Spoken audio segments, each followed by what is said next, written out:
Muy amados hermanos de la Iglesia Bíblica Ríos de Gracia, tanto a los hermanos que nos sintonizan por el culto virtual, como a los hermanos que de manera voluntaria se hacen presentes en el culto, valga la redundancia, presencial.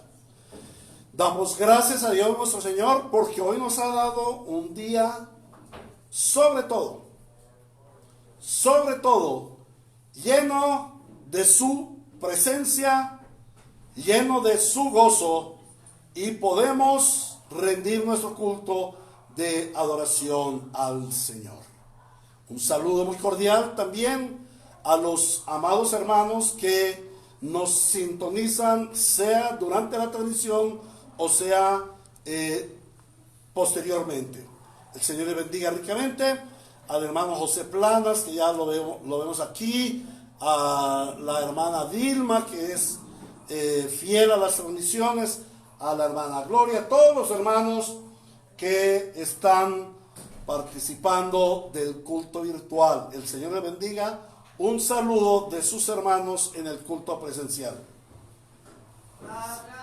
Saludos todos a una voz. Dios le bendiga, hermanos. Amén.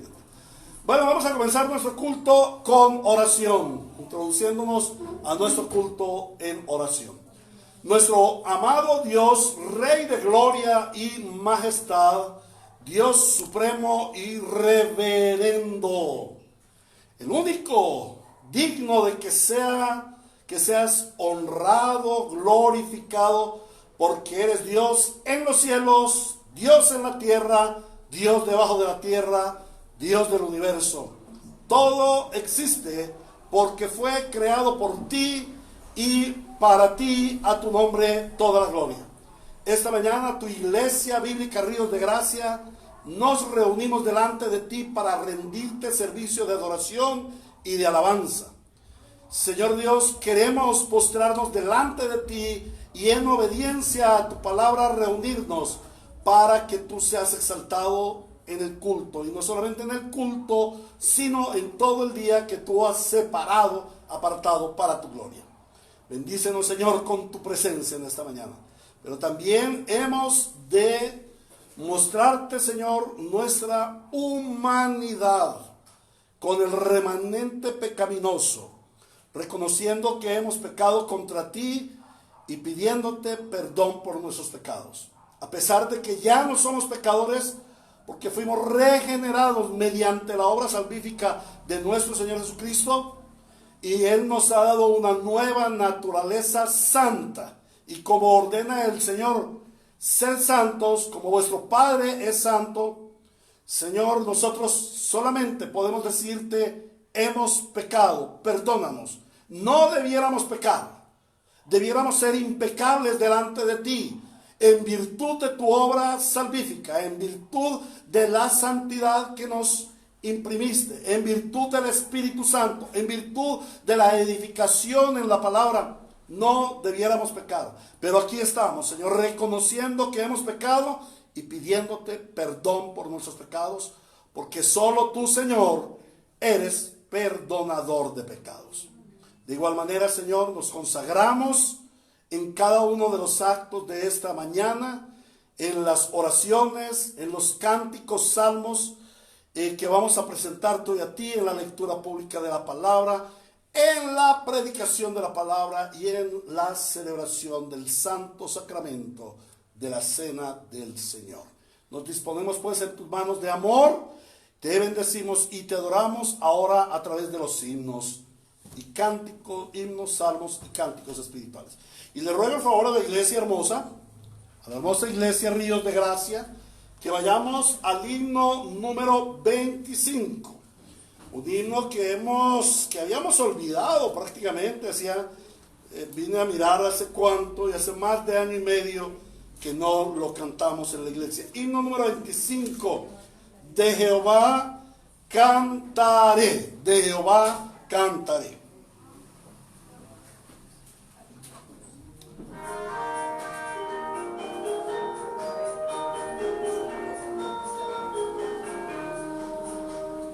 Jehová cantaré yo las misericordias, cantaré, cantaré. De Jehová cantaré yo las misericordias, grandes misericordias cantaré. Con mi boca anunciaré tu gran verdad y fidelidad. Con mi boca anunciaré tu gran verdad por todos los siglos. De Jehová cantaré yo las misericordias, cantaré, cantaré. De Jehová cantaré yo las misericordias, cantaré, cantaré. Con tu pueblo celebraré tus maravillas, cantaré, cantaré. Con tu pueblo celebraré tus maravillas y de tus maravillas cantaré. Tu verdad proclamaré, pues eres Dios poderoso y fiel. Tu verdad proclamaré, pues eres nuestro Rey y escudo. Con tu pueblo celebraré tus maravillas, cantaré, cantaré.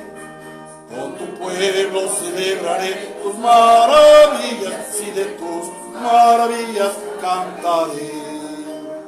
Amén. Cantaremos hoy a nuestro Señor por sus maravillas. Y ahora les invito a dirigirse al himno 147, Gloria a tu nombre. Otro himno que habíamos olvidado hace muchos días que no lo cantábamos en el culto, pero el Señor nos los trae a memoria hoy.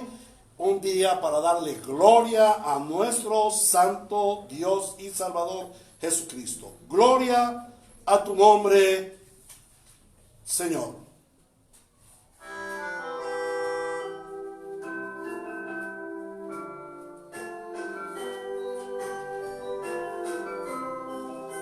Yo sé que Cristo salvó mi alma. Yo sé que Cristo me redimió. Me dio la vida, me dio la calma y del infierno me rescató. Gloria a tu nombre, Cristo bendito. Gloria a tu nombre, mi buen Jesús. Con mis dolores fuiste cargado cuando moriste por mí en la cruz. Y cuando el cielo llegue algún día, con tus llamados te alabaré, porque salvaste el alma mía. Sé que en la gloria te cantaré. Gloria a tu nombre, Cristo bendito. Gloria a tu nombre, mi buen Jesús. Con mis dolores fuiste cargado cuando moriste por mí en la cruz. Me diste vida por mis dolores, me diste gozo por mi pesar. Cambiaste en gloria mis sinsabores, por eso ahora puedo cantar. Gloria a tu nombre, Cristo bendito. Gloria a tu nombre, mi buen Jesús.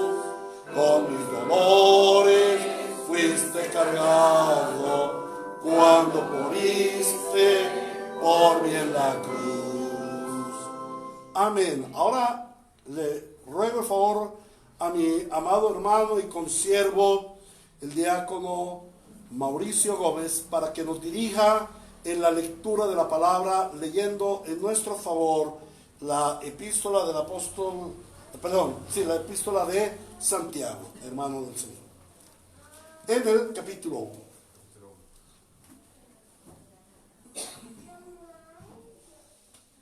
Leo para la gloria de nuestro Padre Celestial. Santiago, siervo de Dios y del Señor Jesucristo, a las 12 tribus que se hallan dispersas por el mundo. Saludos. Hermanos míos, considérense muy dichosos cuando tengan que enfrentarse con diversas pruebas, pues ya saben que la prueba de su fe produce constancia. Y la constancia debe llevar a feliz término la obra, para que sean perfectos e íntegros, sin que les falte nada. Si a alguno de ustedes le falta sabiduría, pídasela a Dios, y Él se la dará, pues Dios da a todos generosamente, sin menospreciar a nadie. Pero que pida con fe, sin dudar, porque quien duda es como las olas del mar, agitadas y llevadas de un lado a otro por el viento. Quien es así no piense que va a recibir cosa alguna del Señor. Es indeciso e inconstante en todo lo que hace. El hermano de condición humilde debe sentirse orgulloso de su alta dignidad, y el rico de su humilde condición. El rico pasará como la flor del campo. El sol, cuando sale, seca la planta con su calor abrasador. A esta se le cae la flor y pierde su belleza. Así se marchitará también el rico en todas sus empresas. Dichoso el que resiste la tentación, porque al salir aprobado, recibirá la corona de la vida que Dios ha prometido a quienes lo aman. Que nadie al ser tentado diga, es Dios quien me tienta, porque Dios no puede ser tentado por el mal, ni tampoco tienta Él a nadie. Todo lo contrario, cada uno es tentado cuando sus propios malos deseos lo arrastran y seducen. Luego, cuando el deseo ha concebido, engendra el pecado. Y el pecado, una vez que ha sido consumado, da a luz la muerte. Mis queridos hermanos, no se engañen. Toda buena dádiva y todo don perfecto descienden de lo alto, donde está el Padre que creó las lumbreras celestes y que no cambia como los astros, ni se mueve como las sombras. Por su propia voluntad nos hizo nacer mediante la palabra de verdad, para que fuéramos como los primeros y mejores frutos de su creación. Mis queridos hermanos, tengan presente esto. Todos deben estar listos para escuchar y ser lentos para hablar y para enojarse, pues la ira humana no produce la vida justa que Dios quiere. Por esto, despójense de toda inmundicia y de la maldad que tanto abunda, para que puedan recibir con humildad la palabra sembrada en ustedes, la cual tiene poder para salvarle la vida. No se contenten solo con escuchar la palabra, pues así se engañan ustedes mismos. Llévenla a la práctica. El que escucha la palabra pero no la pone en práctica es como el que se mira el rostro en un espejo y después de mirarse se va y se olvida enseguida de cómo es. Pero quien se fija atentamente en la ley perfecta que da libertad y persevera en ella, no olvidando lo que ha oído sino haciéndolo, recibirá bendición al practicarla. Si alguien se cree religioso pero no le pone freno a su lengua, se engaña a sí mismo y su religión no sirve para nada. La religión pura y sin mancha delante de Dios nuestro Padre es esta: atender a los huérfanos y a las viudas en sus aflicciones y conservarse limpio de la corrupción del mundo. Amén. Amén. Muy bien, mis amados hermanos, podemos sentarnos. Y hoy tenemos un motivo muy especial de oración. Damos un saludo muy cordial, muy especial a nuestra hermana Crucecita Escobar y a toda la familia Álvarez Escobar. Y vamos a orar por la vida de su nieto, hijo, sobrino, Julián Álvarez, quien en la noche del viernes para amanecer sábado sufrió un accidente en su moto y en este momento está internado en el hospital Pablo Tobón Uribe. Ha sido intubado y está en tratamiento médico. Afortunadamente los reportes dentro de todo lo grave que es son de vida y no de muerte. Gracias damos a nuestro Señor por ello, aunque sabemos que Julián, que es un hermano en la fe, no morirá jamás. Porque la palabra de Dios nos dice claramente que el que cree en Cristo, aunque muriere, tiene la vida eterna. Entonces por eso no hemos de temer mal alguno. Pero en esta humanidad, en esta vida terrenal, tenemos sufrimientos, esto produce dolores y somos sometidos a la prueba, como lo acaba de leer nuestro hermano Mauricio en la palabra en Santiago.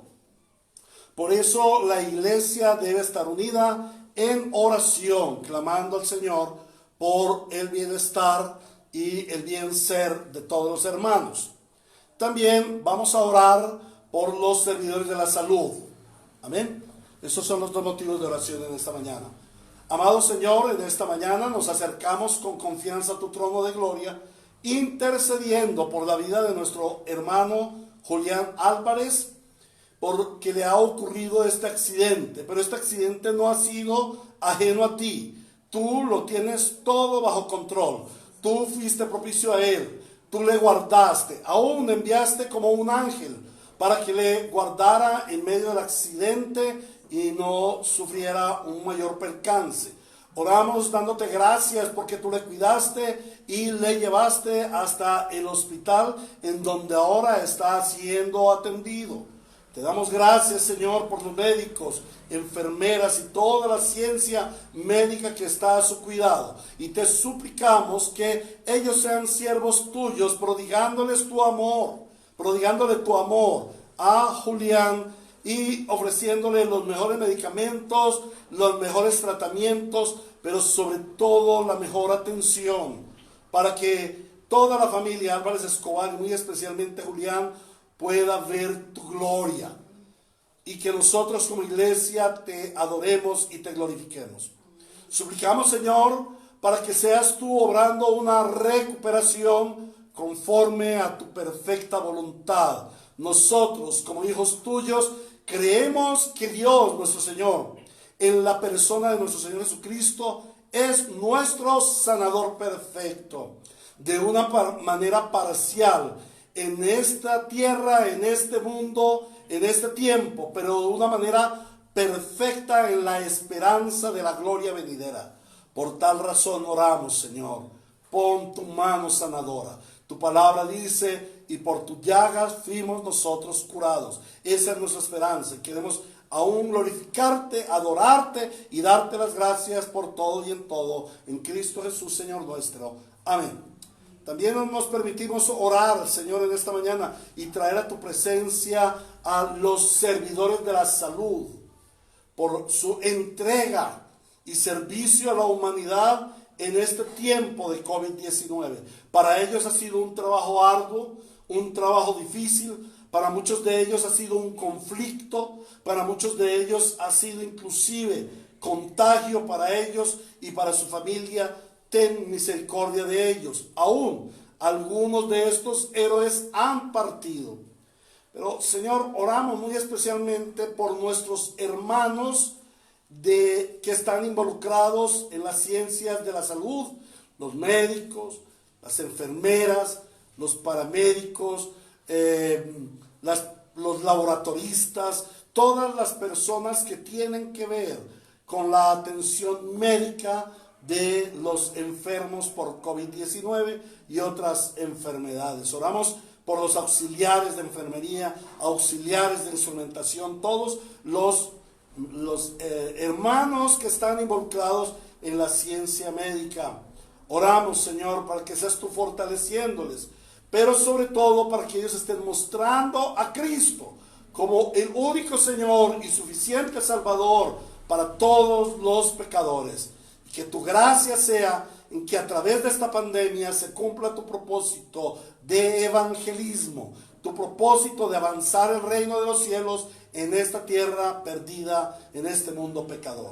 A ti te damos la gloria en nuestras oraciones. Ten en cuenta, Señor, escucha nuestro clamor. Inclina a nosotros tu rostro y obra de una manera como tú quieres, para que nosotros en todo veamos la gloria de Cristo. Amén y amén. Muy bien, hermanos, ahora procedemos a la meditación de la palabra del Señor, al sermón, y hoy damos comienzo a una serie amplia de estudios acerca de la institución de la Cena del Señor.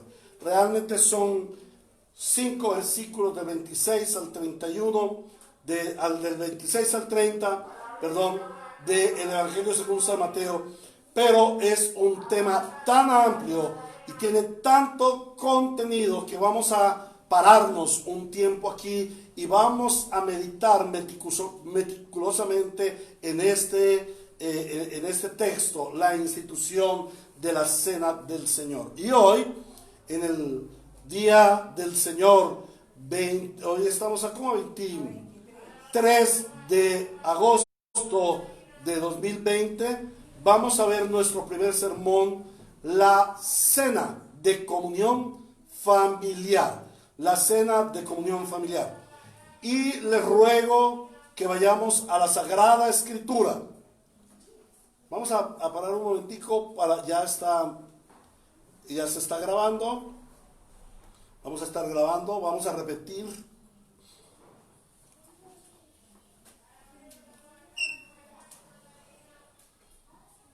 Muy bien, ¿está grabando?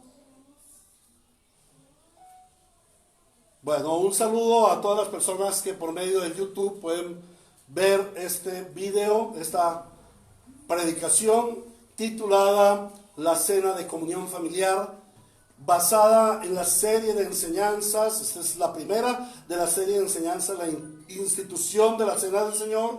Y vamos al Evangelio según San Mateo, capítulo 26, de los versículos 26 al 30. Por supuesto que debido a que este es un evento que está contenido en los 4 evangelios, vamos a nutrir nuestros sermones, nuestro conocimiento acerca de la institución de la Cena del Señor, tomando de los textos paralelos.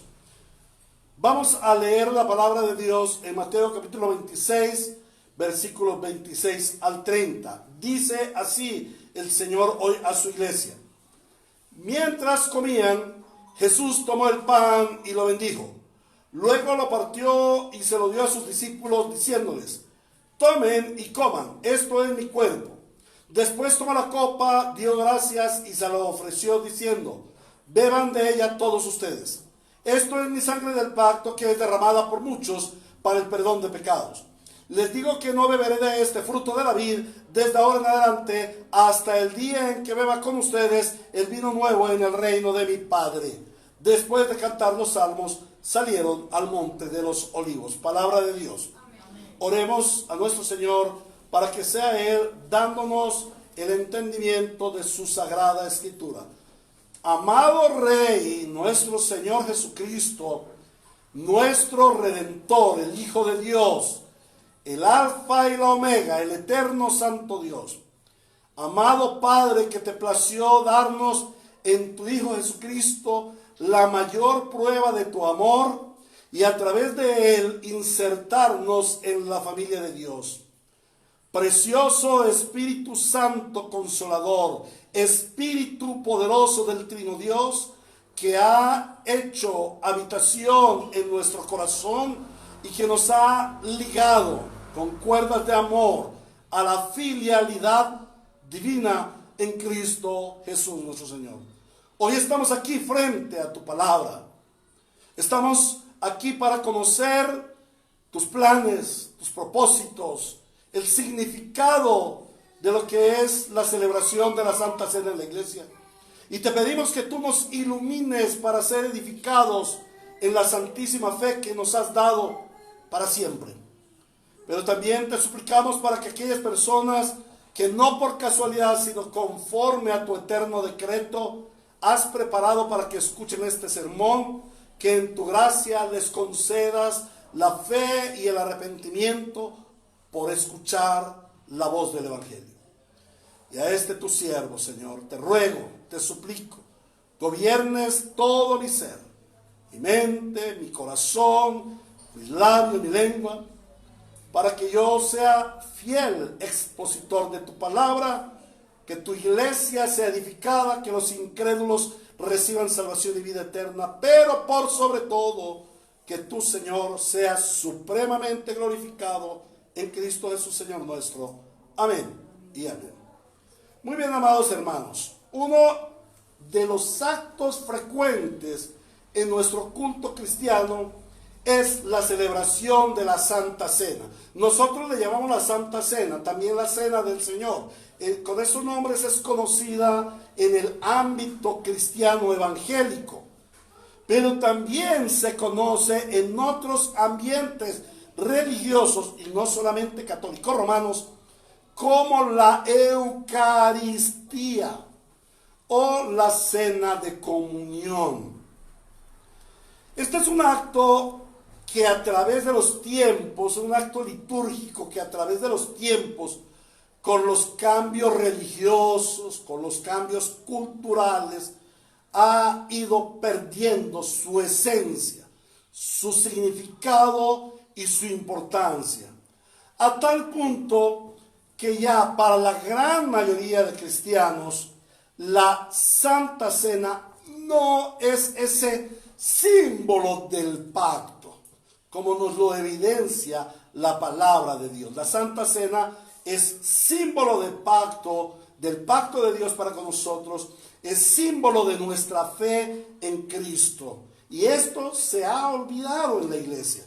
Es más, puede ser que hoy los hermanos presentes o los hermanos que están conectados ni se habían dado cuenta, ni habían pensado que la palabra de Dios nos dirige a saber o nos enseña por el Espíritu Santo que la Santa Cena es símbolo pactual de Dios para su iglesia. Entonces la iglesia ha olvidado esto. ¿Y qué ha sucedido? La iglesia posmoderna ha convertido la celebración de la Santa Cena en una rutina ritual de la iglesia. Y lo peor del caso es que se ha convertido en una rutina amplia. Hasta el gato puede tomar la cena del Señor.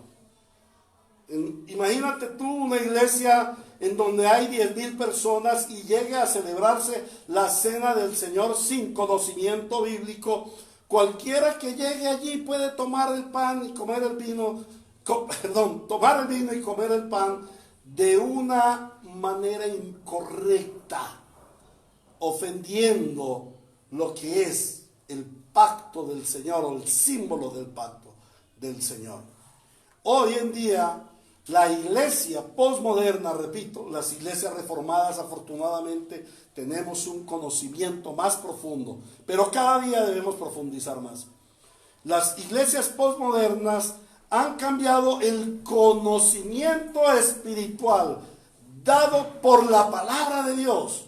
Han cambiado el significado espiritual de la Santa Cena por una actitud emocional, una actitud basada en las emociones. Entonces cualquier persona que asiste a un culto de estos modernos puede decir: ay, yo siento que yo puedo ir a comer la cena del Señor, tan lindo, yo me voy a purificar más, ay, es que yo necesito el perdón de mis pecados, yo necesito esto y lo otro, y de una manera emocional, sin contemplar el contenido de la palabra, la importancia que le da la palabra y el Espíritu Santo a nuestra celebración de la Santa Cena, toman la cena de una manera desconsiderada.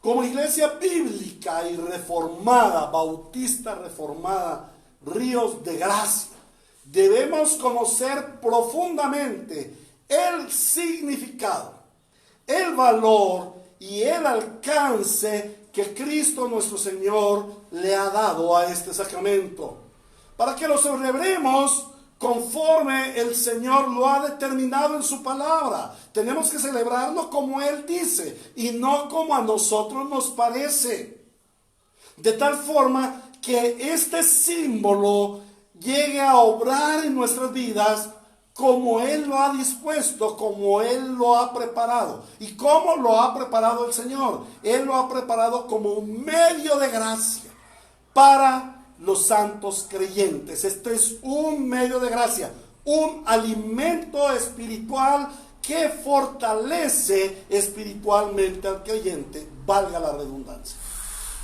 Al analizar el texto que hoy hemos leído y conectándolo con los textos paralelos en los otros 3 evangelios, encontramos tres ideas principales acerca de la celebración o de la institución de la cena del Señor. En primer lugar, observamos que es una cena de comunión. En segundo lugar, vemos que es una cena simbólica. Y en tercer lugar, vemos que es una cena conmemorativa. Por esta razón, estaremos meditando en este texto en los siguientes sermones. Y vamos a comenzar hoy introduciéndonos en este sermón que se titula La Santa Cena de Comunión Familiar. Y en este sermón de esta mañana vamos a contemplar tres puntos extraídos del texto bíblico para meditar en la cena, en la Santa Cena de Comunión Familiar. Estos tres puntos son, en primer lugar, el corazón familiar de Dios. El corazón de Dios es un corazón familiar. En el segundo punto, contemplaremos el llamado de Dios a la comunión familiar. Y en tercer lugar, veremos el compromiso para la comunión familiar. Cuando el Señor me dio este derrotero, no estaba al alcance de un cuaderno o donde anotar las ideas, y tuve que decirle a mi esposa, porque ustedes me conocen que a mí se me va fácilmente el recuerdo. Entonces le tuve que decir a mi esposa tres puntos: corazón, llamado y compromiso. De eso es de lo que vamos a hablar hoy: el corazón familiar de Dios, el llamado a la comunión familiar y el compromiso para la comunión familiar. En primer lugar, vamos a meditar en el corazón familiar de Dios. Y vamos a remitirnos a un texto que es fundamental para la meditación en la institución de la Cena del Señor. Y es el libro del Éxodo, donde el Señor instituye la Cena Pascual. Recordemos, el Señor Jesús estaba celebrando con sus discípulos como un buen judío y cumplidor de la ley, porque Él no le faltó a la ley ni un ápice. Él cumplió perfectamente la ley. Entonces, en ese cumplimiento perfecto de la ley, el Señor Jesucristo estaba celebrando la Cena de la Pascua. Y para conocer qué era la Cena de la Pascua, debemos remitirnos, y lo vamos a estar haciendo permanentemente en esta serie de sermones, a Éxodo 12:3, donde el Señor instituye el símbolo para el pueblo de Israel, para los judíos, el pueblo del antiguo pacto.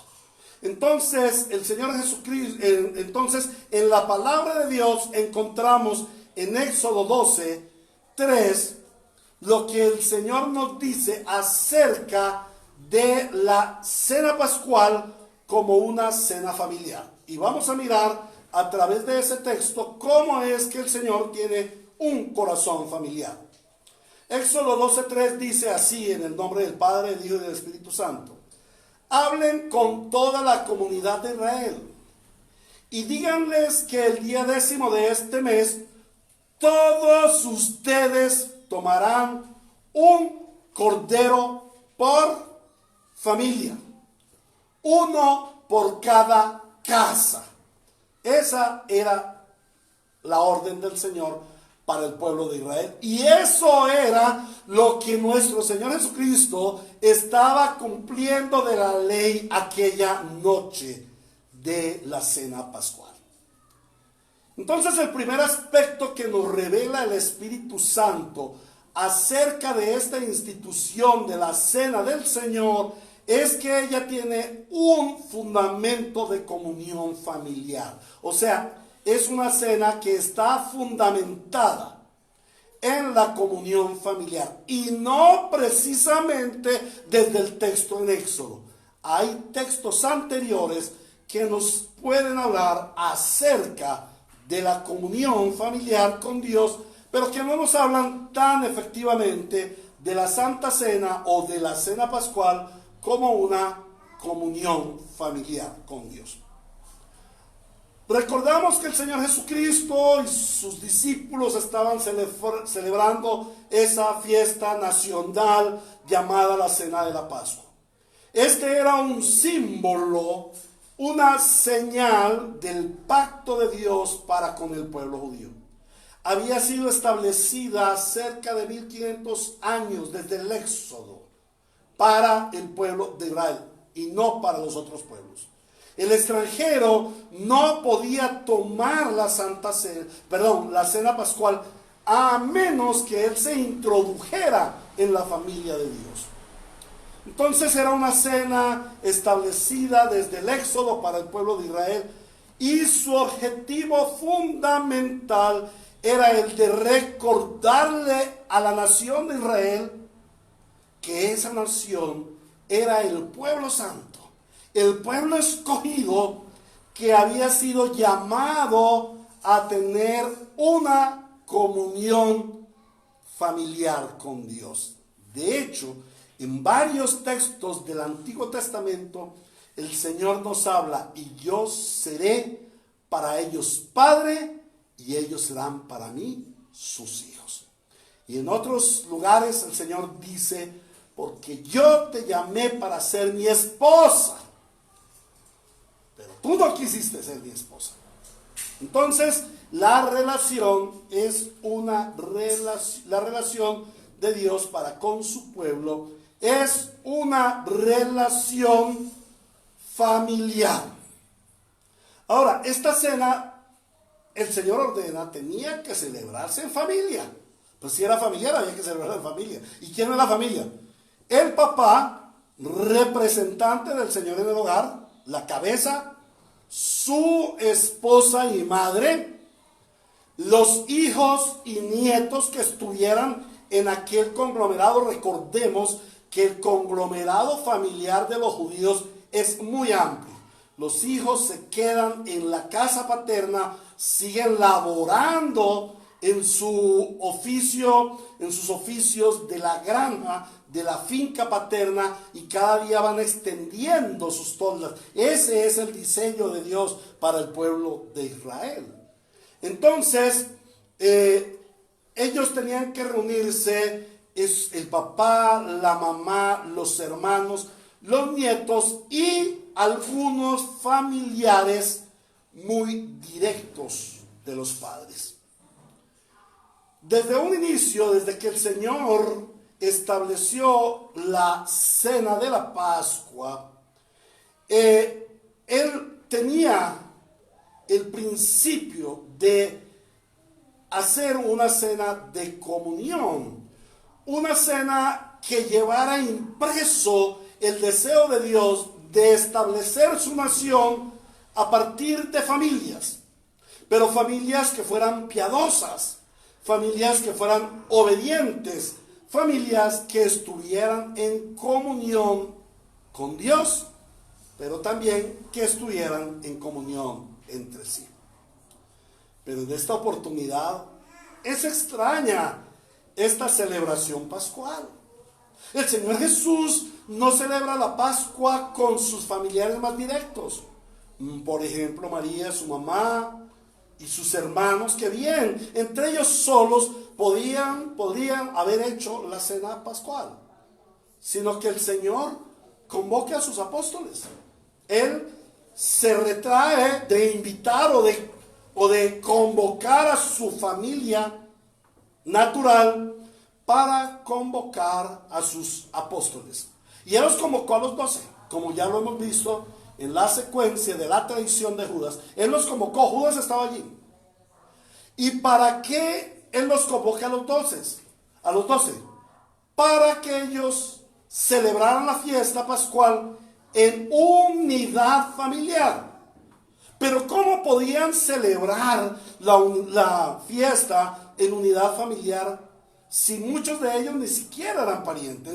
Algunos de ellos no eran ni siquiera de la región de donde era oriundo el Señor Jesucristo. ¿Por qué los 12?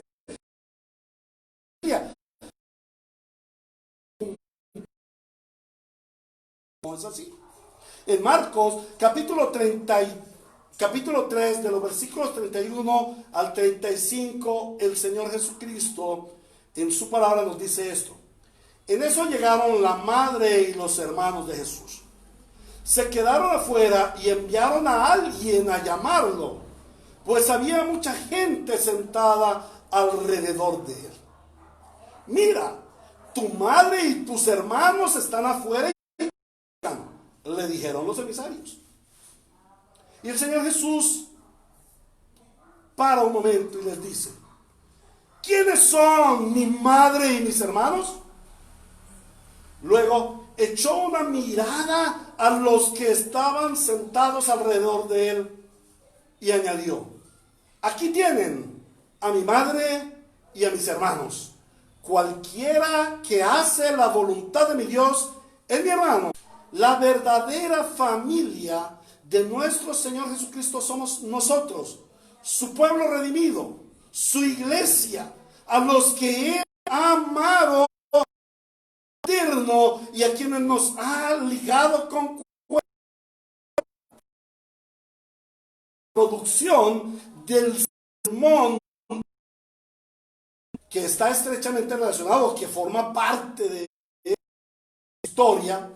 Juan capítulo 13 versículo 1 dice así: se acercaba la fiesta de la Pascua. Jesús sabía que le había llegado la hora de abandonar este mundo para volver al Padre. Y habiendo amado a los suyos que estaban en el mundo, los amó hasta el final. Esto nos muestra un corazón tierno, amoroso y familiar del Señor Jesucristo para con sus discípulos, para con su iglesia. El Señor quería tener ese momento de intimidad con sus discípulos. El Señor quería estar con los suyos a pesar de sus errores, a pesar de sus debilidades. Porque mira, el Señor de todas formas invitó a Judas. ¿Creen ustedes que Judas debería asistir a esa fiesta? ¿Creen ustedes que el Señor Jesucristo estaba en la obligación de invitarlo a esa cena pascual? Pues como él era uno de los 12, ¿para qué dejarlo por fuera? O pregunto, ¿invitarías tú a Judas sabiendo lo que iba a hacer? ¿Lo invitarías a participar de la cena pascual? Cierto que no. Pero el Señor lo hizo, porque Él amó a Judas hasta el final, aunque Él sabía que Judas lo iba a traicionar. Entonces, el Señor Jesucristo quería ese momento familiar con sus 12. ¿Por qué? Porque esa es su familia. Él quiere ese momento de intimidad con nosotros en la santa cena que Él estableció. Él quiere que nosotros seamos íntimos y que celebremos con Él esta cena familiar, porque nosotros somos su familia, los elegidos del Padre. Y esa es la razón de su ministerio terrenal: amar a los suyos, redimir a los suyos e insertar a la familia de Dios a los que Él redimió, a los suyos. Y este ha sido el plan eterno de Dios, y era lo que el Señor Jesús estaba cumpliendo en aquel tiempo de la Pascua, y que estaba advirtiendo simbólicamente a sus discípulos en la cena de la Pascua. Hay unos textos que me impactan, quisiera tomarlos todos, pero realmente quizás el que más me impacta de esa comunión y de esa familiaridad del Señor para con su iglesia está en el Evangelio según San Juan capítulo 17 versículo 11. Hay muchos más en el Nuevo Testamento, pero me voy a remitir solamente a estos: Juan 17:11 y Juan 17:20 al 26. El Señor Jesús, en su oración sacerdotal, en su oración al Padre en Getsemaní, le dice al Padre: Padre, ya no voy a estar por más tiempo en el mundo, pero ellos todavía están en el mundo, y yo vuelvo a ti. Padre Santo, protégelos con el poder de tu nombre, el nombre que me diste, para que ellos sean uno, lo mismo que nosotros. Aquí no nos habla de otra cosa que de esa unidad familiar. El Padre uno con el Hijo, el Padre uno con el Espíritu. Pero el Hijo intercede y dice: Padre, yo quiero que ellos sean uno con nosotros. Yo quiero que donde ellos estén, yo esté con ellos. Juan 17, 20 al 26. Esta es una oración que alcanza a ríos de gracia la Iglesia Bíblica en Robledo, Kennedy, en el año 2020. No ruego solo por estos, ruego también por los que han de creer en mí por el mensaje de ellos, para que todos sean uno. Padre, así como tú estás en mí y yo en ti, permite que ellos también estén en nosotros, para que el mundo crea que tú me has enviado. Versículo 22. Yo les he dado la gloria que me diste para que sean uno, así como nosotros somos uno. Yo en ellos y tú en mí. Permite que alcancen la y así el mundo reconozca que tú me enviaste y que les has amado a ellos como me has amado a mí. Padre, quiero que los que me has dado estén conmigo donde yo estoy y que vean mi gloria, la gloria que me has dado porque me amaste desde antes de la creación del mundo. Este deseo, ¿para quién es? ¿Para un cualquiera? No, este deseo es para los que Él ama, para quienes son su familia, para los que Él ama en la misma dimensión que ama al Padre. Y esto debemos comprendernos, la dimensión en que nos ha amado el Padre, en que nos entrega a su Hijo Jesucristo, la dimensión en que nos ha amado su Hijo Jesucristo, en que quiere que estemos en unidad, en una perfecta unidad, así como Él está. Versículo 25. Padre justo, aunque el mundo no te conoce, yo sí te conozco. Y estos reconocen que tú me enviaste. Yo les he dado a conocer quién eres y seguiré haciéndolos para que el amor con que me has amado esté en ellos y yo mismo esté en ellos. ¿De qué nos habla este texto? Esto nos muestra el corazón familiar de Dios. El Espíritu Santo en su Santa Trinidad tiene familiar. Y el Espíritu Santo entonces nos lleva al segundo punto de nuestro sermón. El llamado. El llamado de Dios a la comunión familiar. Cuando Dios creó al ser humano, lo creó a su imagen y semejanza. Esto lo hemos estudiado mucho en la iglesia, por eso voy un poco rápido. No me afilio a los textos bíblicos, la iglesia lo sabe correctamente. Pero vemos que el Señor, cuando creó al ser humano, lo dice imagen y semejanza. ¿Para qué? Para tener una comunión familiar con Él. Él, Dios como Padre, y nosotros como sus hijos, todos reunidos delante de Él, glorificándole. Lo que el Señor Jesús estaba pidiendo en Juan capítulo Padre Adán y nuestra madre Eva ya lo habían vivido en Génesis 2. Era lo que el Señor Jesús estaba orando, era por la restauración de esa relación familiar. Este es el llamado original de Dios para el ser humano, que estemos en una reunión familiar con Dios. Pero, ¿qué hizo el pecado? El pecado mancilló este hermoso plan. ¿Y cuál fue la peor consecuencia del pecado? La peor consecuencia fue que el pecado rompió aquella comunión familiar. Ustedes se pueden imaginar aquel momento triste, aquel momento lúgubre. Decide, el hombre ha llegado a ser como uno. No sea que tome ahora del árbol del fruto de siempre en estado de pecado. Por tanto, Dios expulsa al hombre de su presencia. ¿Creen ustedes que esto fue glorioso y majestuoso y el Padre se llenó y dijo, wow, estoy castigando a Adán y Eva? No, por el contrario, hubo una gran tristeza en él. Ver perdida la comunión que él había hecho con su hijo Adán y su hija Eva. La comunión familiar que les había dado. Y ver que ellos se habían cegado del propósito eterno de Dios para contemplar el maldito propósito de la serpiente. Satanás, llamado el diablo. Pero aquí viene la buena noticia. Este es el Evangelio. Aleluya. En la omnisciencia de Dios. Y él habiendo conocido previamente esto y estando plasmado en su decreto eterno, ya estaba el plan de redención operando. Desde Génesis 3:15, el Señor continúa con su plan de formar de su pueblo una familia para él.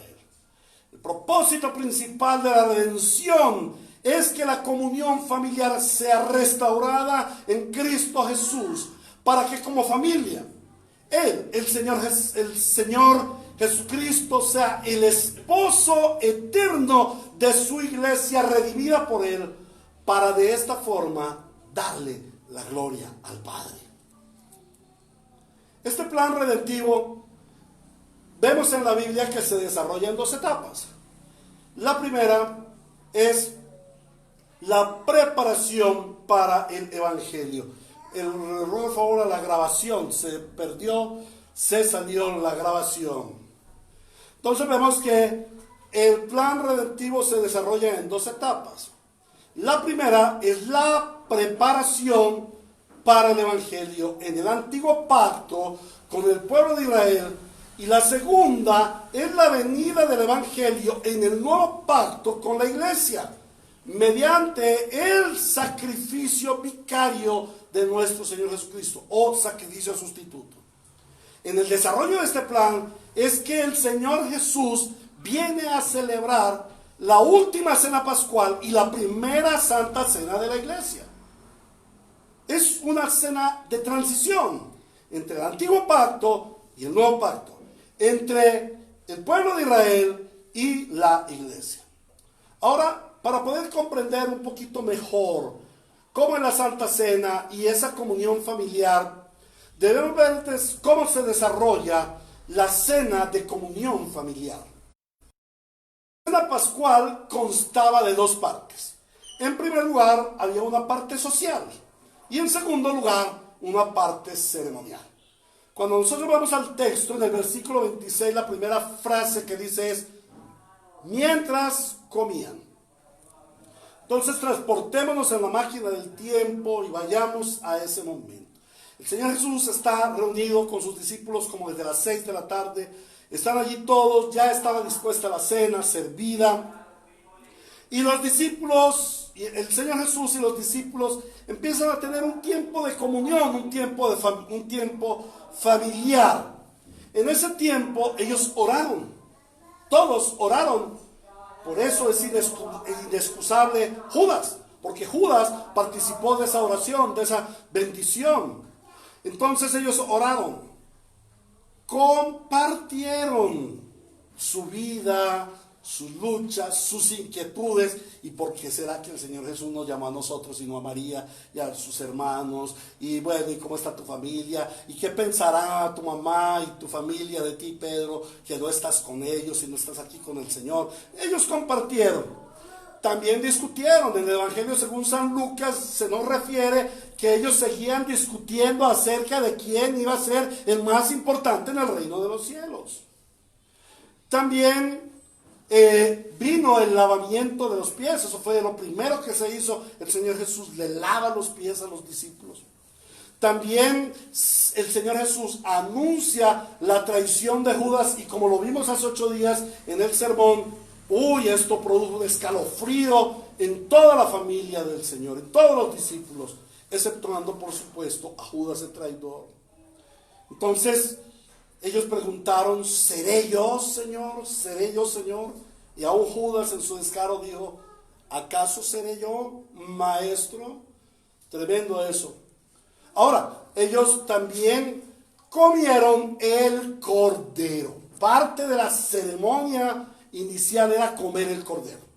Entonces ellos tomaban, se repartían las presas en diferentes bandejas, charolas, para que se las repartieran en grupos pequeños, porque era una mesa de 12, de 13 personas. Entonces era muy difícil todos ir a la mitad de la mesa y coger su pedacito de carne. Entonces posiblemente el mismo Señor Jesús toma las bandejas y las distribuye en sus hermanos. Por eso él dice: el que mete la mano en mi plato, ese es el que me va a traicionar. Entonces ellos estaban comiendo y comieron el cordero con las hierbas amargas, la pasta jaroset. ¿Se acuerdan de la pasta jaroset?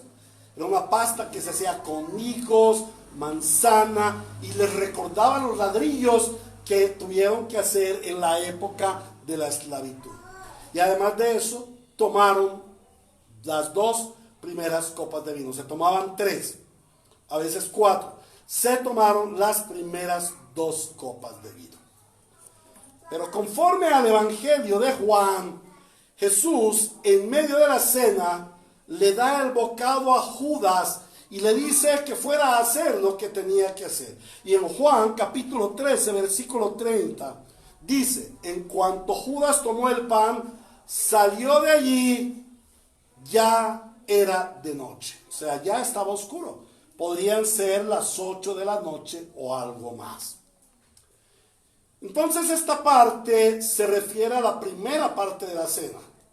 Pero en cuanto Judas sale del recinto, viene la celebración de la segunda parte, lo que corresponde al aspecto conmemorativo. ¿Y cómo se hacía? El jefe de la familia, fuese el padre o alguien que él había delegado, el hermano mayor o un tío, hermano del padre, lo delega. Entonces este hombre levantaba la voz, alzaba la voz y comenzaba el ritual que ordenaba el Talmud. Se hacían oraciones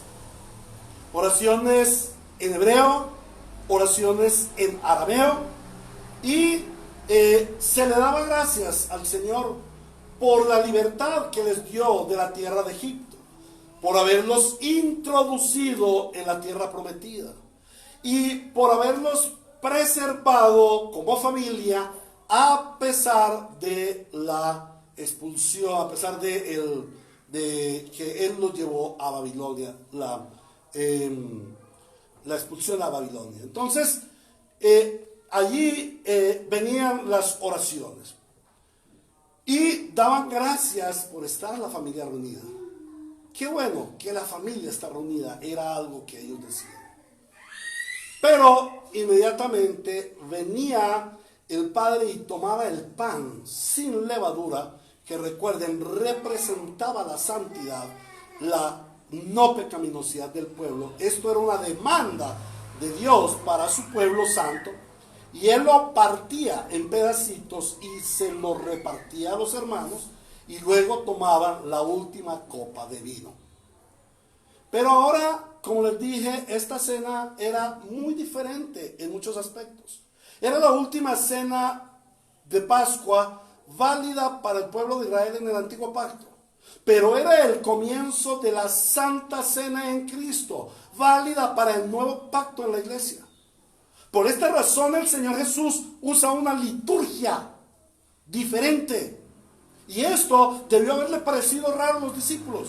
¿Cómo es que el Señor está haciendo una liturgia que no corresponde? ¿Cómo es que Él no está diciendo las oraciones del Talmud, sino Él está diciendo otras oraciones? Ahora, esta celebración de la cena pascual tenía un gran significado. La cena pascual y la última cena pascual y la primera cena del Señor tenía un gran significado. Dios se hizo hombre en la persona del Hijo para que los hombres pudiéramos tener comunión con Él. La obra de Cristo va mucho más allá de nuestra salvación. Muchas personas centran la obra de Cristo solo en la salvación. ya el Señor me salvó. Algunos dicen salvo, siempre salvo, ahora podemos vivir como quiera. Otros dicen, bueno, no, ¿y para qué iglesias? El Señor al fin y al cabo ya me salvó. ¿Para qué ir a la iglesia? ¿Para qué participar del culto? ¿Para qué dar y diezmar? No, eso no es necesario. Pues hermanos, el Señor Jesús fue a la cruz del Calvario para darnos mucho más que la sola salvación. Jesús el Señor nos salvó para que llegáramos a tener comunión con Dios. Y aquí debemos recordar lo que el Señor dice en Juan 15, 1 al 17. Es un texto largo, les ruego que el favor lo lean en su casa. Es el sermón del cenáculo, Juan capítulo 15, 1 al 17. Y entonces el Señor en este sermón les enseña en la centralidad de su discurso que el quid del cristiano, la centralidad de ser discípulo del Señor es permanecer en Él como los pámpanos permanecen en la vida. La esencia del cristianismo es tener una comunión permanente con Dios, que a su vez conduce a una comunión permanente con el prójimo. Y este es el llamado de Dios para todo creyente. El mayor deseo de Cristo es el de glorificar al Padre. Eso lo dice Juan capítulo 17, versículos 1 y 3. El mayor deseo de Cristo es glorificar al Padre. ¿Y cómo Cristo glorifica al Padre? Trayendo a sus hijos a la comunión familiar. ¿Recuerdan lo que se perdió en el Edén? ¿A qué vino el Señor Jesucristo? A rescatar lo que se había perdido. ¿Qué se perdió en el Edén? La comunión familiar. Ahora, el Señor Jesucristo viene a restaurar esa comunión familiar. Y esta comunión familiar, ¿en dónde se logra? En la cruz del Calvario. Y a través de 2000 años de la historia, la iglesia conoce o reconoce esa comunión representada en la cruz. Y no solamente por el sacrificio, sino porque la cruz, como ya lo hemos visto anteriormente, está conformada por dos maderos, uno vertical y otro horizontal. En el sacrificio de Cristo, Él restablece la comunión entre el Dios Santo y el hombre pecador. Esta es una comunión, esta es una familiaridad vertical. Bajó de los cielos a nosotros. Pero esta comunión ha de producir en los santos una comunión entre los hermanos. O sea, este es el madero horizontal. El llamado a la salvación es un llamado del Señor a una comunión familiar con Dios y con su iglesia. Como tercer punto, debemos meditar en el compromiso para la comunión familiar. Nos dice el texto: mientras comían, Jesús tomó el pan y lo bendijo, y luego lo partió y se lo dio a sus discípulos, diciéndole: tomen y coman, esto es mi cuerpo. Después tomó la copa, dio gracias y se la ofreció, diciendo: beban de ella todos ustedes, esto es mi sangre del pacto, que es derramada por muchos para el perdón de los pecados. Amados hermanos, la voluntad de Dios es que sus hijos estemos en comunión con Él. Pero esta comunión demanda compromiso. La institución de la cena del Señor nos muestra el compromiso de Dios para darnos su comunión familiar. ¿Y cuál es el compromiso de Dios? Algunos pensarán, la muerte de Cristo en la cruz. Sí, esa es una parte, pero meditemos por un momento. ¿Cuál es el compromiso de Dios el Padre? Dios el Padre entrega a su Hijo Jesucristo para que vaya a la cruz y cargue con los pecados. El Santo Eterno tenía que cargar con los pecados del pueblo pecador. Es un compromiso inalterable. Desde el Eterno, el Padre, el Hijo y el Espíritu Santo deciden la salvación del hombre. Para formar parte de la familia de Dios requiere el compromiso del Padre de entregar a su Hijo. Pero el Hijo se entrega por su iglesia, por nosotros. Y el Espíritu Santo también se compromete a habitar en nuestros corazones, a tabernaculizar en hombres, redimidos sí por el pecado, limpiados sí por la sangre del Cordero, pero hombres que persistimos en nuestra pecaminosidad remanente, como lo oraba al principio del culto.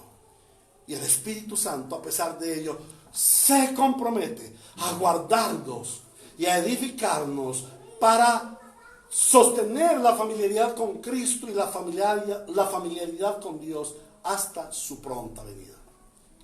De la misma manera como Dios tiene un compromiso absoluto, total, con su pueblo para hacerlos su familia redimida, Él demanda de nosotros un compromiso para la comunión familiar.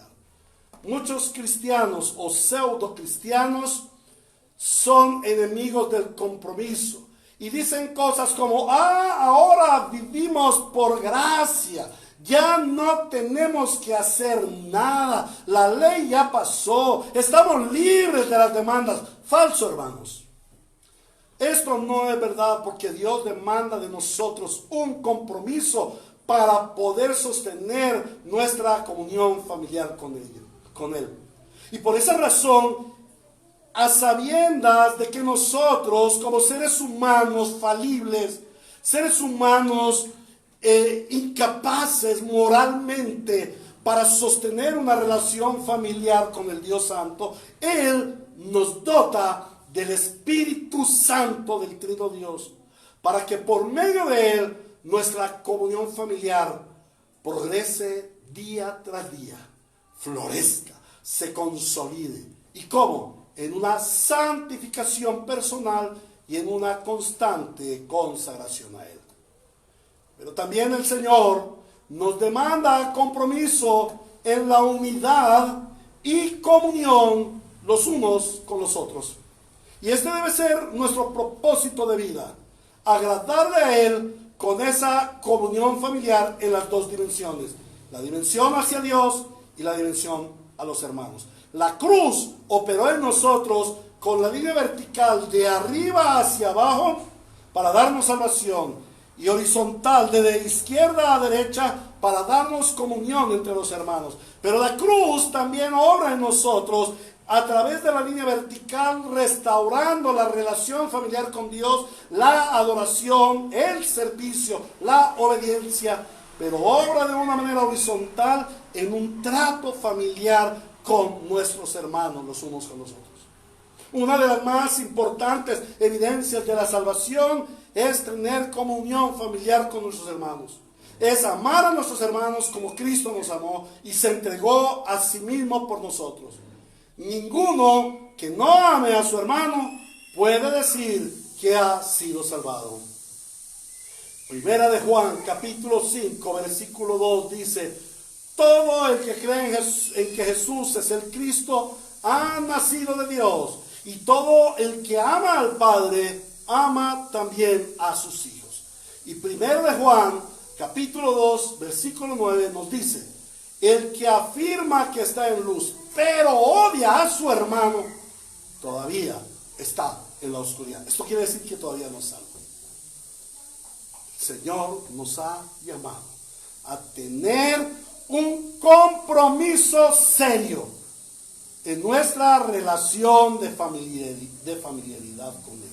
Primeramente, un compromiso con Él, y segundo, un compromiso entre nosotros, los hermanos. Bueno, llegando al final, hay mucha más tela de donde cortar, pero hemos de llegar al final debido al tiempo. Nos preguntamos: ¿y cuál ha de ser la conclusión de nuestro sermón en esta mañana? Hermanos, el Señor Jesucristo instituyó la Santa Cena como el emblema, el símbolo de la comunión familiar, y por ello es un sacramento y una ordenanza para su iglesia en todos los tiempos, que debe ser celebrada a la luz de este principio: una comunión familiar para con Dios, una comunión familiar para con los hermanos. La esencia de la vida cristiana es vivir en comunión con Dios y con nuestros hermanos, su iglesia. Aunque la iglesia no esté en los mismos grados de madurez, debemos amar a nuestros hermanos que son más grandes en la fe, que quizás se burlan de nosotros o nos menosprecian. Pero también debemos amar a nuestros hermanos que son más pequeños de la fe y que no han recibido la gracia de la revelación en el mismo nivel que nosotros la hemos recibido. No han recibido la gracia de la santificación en el mismo nivel que nosotros la hemos recibido. Pero debemos discernir y pedirle al Señor que nos dé discernimiento acerca de quién es la verdadera iglesia y de cómo debemos tener una relación familiar con nuestros hermanos independientemente de los diferentes estados de madurez que tenga la iglesia. Amados hermanos, la Santa Cena es el símbolo externo de la obra interna de Cristo en el pecador al introducirlo en la familia de Dios mediante su sacrificio de redención para tener comunión con Él y con su iglesia. Este es el sentido correcto con el que debemos celebrar nuestra Santa Cena. Por ello debe ser solemne en nosotros y debe ser honrosa para nuestro Dios. ¿A qué aplicaciones hemos de llegar? 3 aplicaciones prácticas, amados hermanos. En primer lugar, este sermón ha de llamarte a un arrepentimiento genuino si has participado indignamente de la cena del Señor, desconociendo este principio fundamental de que la Santa Cena es una cena de comunión familiar.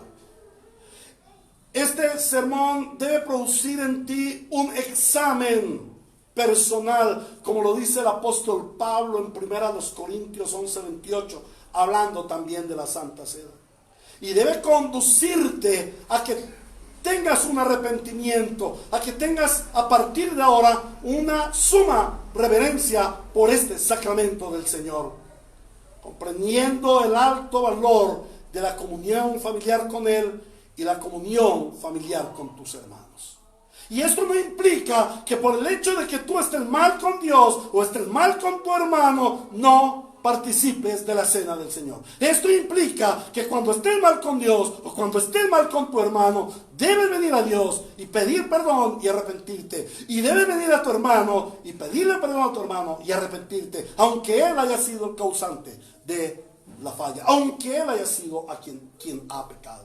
Por eso el Señor dice por allá en Mateo capítulo 18, 15 en adelante: si tu hermano pecare contra ti, ve a él y hazle saber su falta.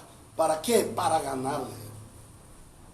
En segundo lugar, la segunda aplicación, este sermón debe llevarte a una suprema adoración a nuestro santo Dios. ¿Por qué?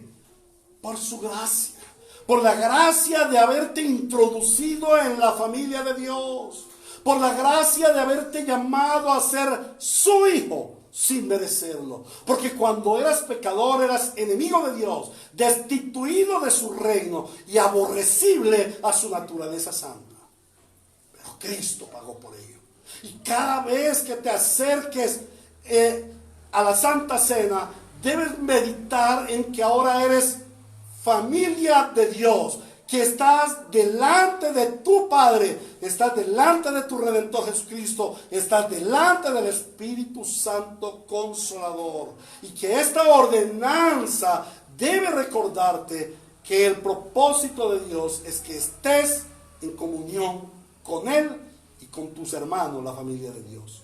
La iglesia redimida, que tu sincero deseo sea agradar a Dios mediante la comunión familiar con Él y con su iglesia. Y en tercer lugar, este sermón es un llamado a quienes aún no están en la comunión familiar con Dios.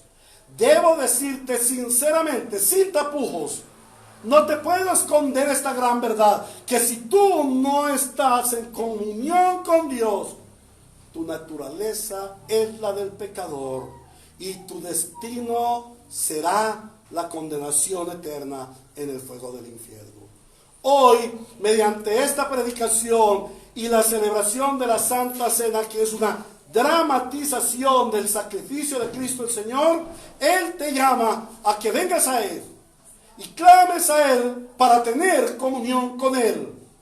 Obedece al llamado de Cristo, al llamado que tu Redentor te está haciendo hoy, y tendrás salvación, que es la comunión eterna con Él y con su iglesia.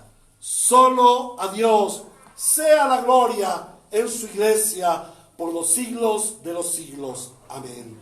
Que la iglesia bíblica Ríos de Gracia sea una iglesia que conoce el fundamento del sacramento de la Santa Cena, y glorificamos a Dios mediante una celebración correcta en comunión familiar con Él y con su iglesia. Amén. Oremos, hermanos.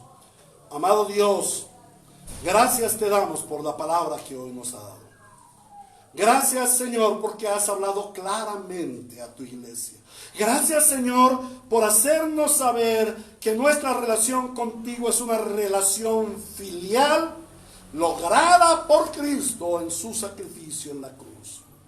Que el mayor anhelo que tú tienes para con nosotros no es que seamos buenas personas en esta tierra, no es que prediquemos a muchos el Evangelio, no es que leamos y aprendamos mucho la Biblia. Tu deseo es que nosotros seamos verdadera familia de Dios, y no como Judas el traidor, que se perdió de esta maravillosa gracia, de este don de ser llamados a ser familia de Dios y tener una comunión familiar con Él eternamente y para siempre. Y por eso Él hoy ya está condenado y solamente le espera una horrible expectación de juicio en el infierno.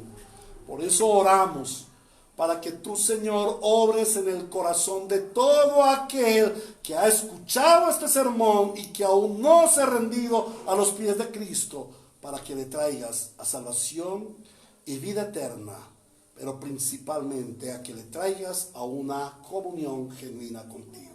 Todo esto te lo suplicamos en el nombre poderoso y glorioso de nuestro Señor Jesucristo.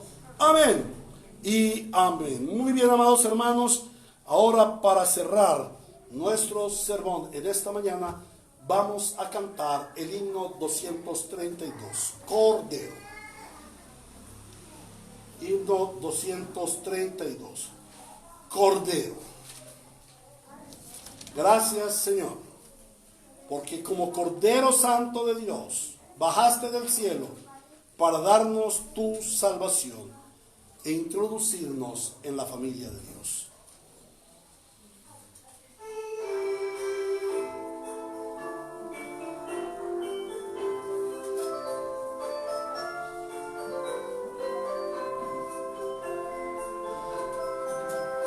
Cordero, que bajaste del cielo a morir en la cruz para darme la luz y tu gran salvación.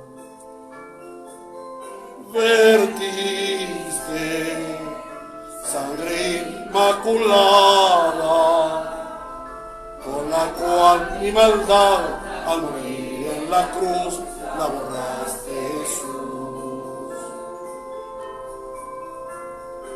Hoy yo te alabo, Señor, con todo mi corazón, Cordero, porque eres mi Dios y mi buen Salvador, que moriste por mí. Tú eres el que diste a mi vida esa paz sin igual que en el mundo falaz no la pude encontrar. Por eso mi alma alegre te canta, disfrutando el amor de la cruz del dolor me seguiste, Jesús. Hoy yo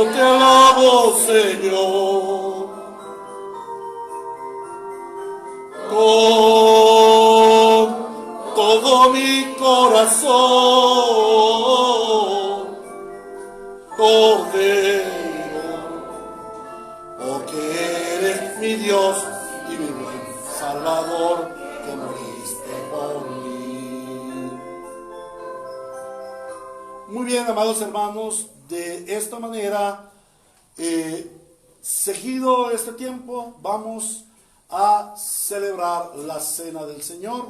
No de la manera como quisiéramos toda la iglesia unida, pero sí con los hermanos que se han unido en una u otra forma y en el culto presencial, podamos celebrar juntos la Cena del Señor.